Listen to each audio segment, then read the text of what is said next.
obviously it changed you, your experience, your few years of experience in the convent.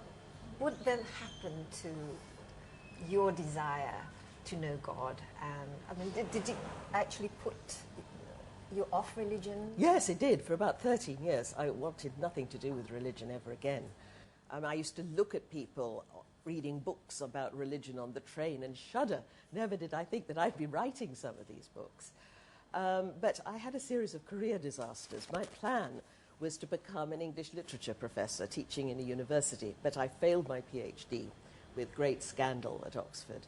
Because of my background, I'd written my first book by that time, which was about my time in the convent, and somebody at the new Channel 4 station in the UK saw me publicising my book and asked me if I'd like to write and present a 6-part documentary series on St. Paul.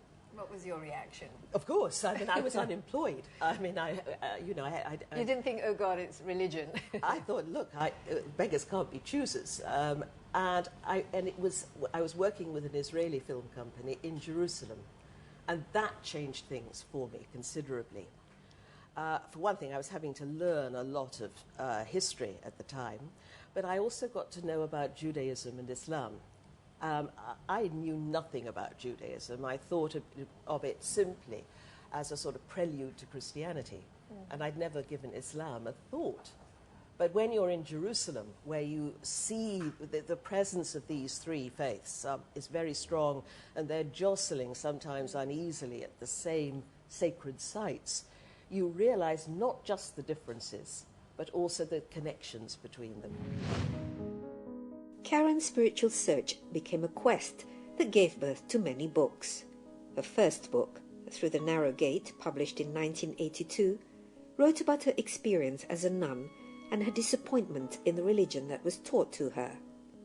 But it was not until her book A History of God came out, in which she traces the history and evolution of the 5 major religions, Judaism, Christianity and Islam, as well as Hinduism and Buddhism, from their early beginnings up to the present day, that she received international acclaim and recognition for her scholarly work.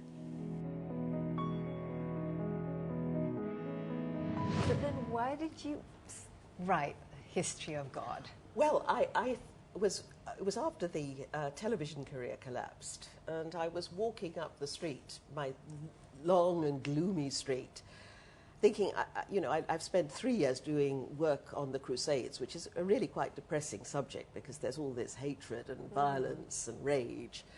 And I thought, it would be nice to do something that would bring the 3 monotheisms together. And what they've got in common is God. So why don't I do a history of the idea of God and the experience of God and what that meant. Now, I had thought that at first this would follow the rather cynical line of its predecessors. I expected to find that people rejigged their theology to suit the times, and it was all rubbish anyway. But because I was looking at and reading these texts in an entirely different way, an entirely different kind of book emerged from the one I had expected. And everybody told me not to write it. Yes, especially with the title A History of God. I know. I mean, and people... Not only does it sound ambitious, but it's, quite, controversial in a way that... Yes, and people my friends thought I was mad because England is a very unreligious country, and they would say to me, "Oh, hello, Karen, how's God?" as though he was an acquaintance or something. Publishers didn't want it because they said no one will want to read this. The religious people won't want to see that you've taken other faiths as seriously as their own, and unreligious people won't want to read it at all. But anyway, I persevered because I was getting so much out of it. And what I discovered, really, I suppose the real breakthrough for me, was that all the great Jewish, Christian, and Muslim theologians insisted that what we say about God can never measure up to the indescribable reality itself. And if to put it in one way, the biblical God is a kind of starter kit. And then you go on and you take your idea of God and see through it, use it as a symbol, as a springboard, if you like, to jump into something that is entirely beyond words and thoughts.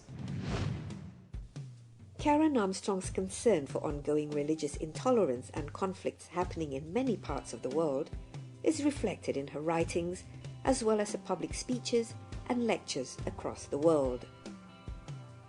She believes that one of the chief tasks of our generation is to build a global society where people of all persuasions can live together in peace and mutual respect. That every faith tradition or religion should be making a major contribution to this effect by applying its own version of the Golden Rule globally. The rule to treat other people only in the way that we want to be treated ourselves. So you write an extra chapter of the role of religion, or how religion has evolved into the 21st century. What is the future of God and religion? I'm amazed that people read these books. They're not easy. So I think there is a searching. And people look very relieved sometimes when I say that, the biblical God is only to start with, or that we can't say what God is, or that I can't pray. People really you hear almost a sigh of relief in the hall. Americans are very religious people. I speak to Americans very differently from the way I would speak at home in England.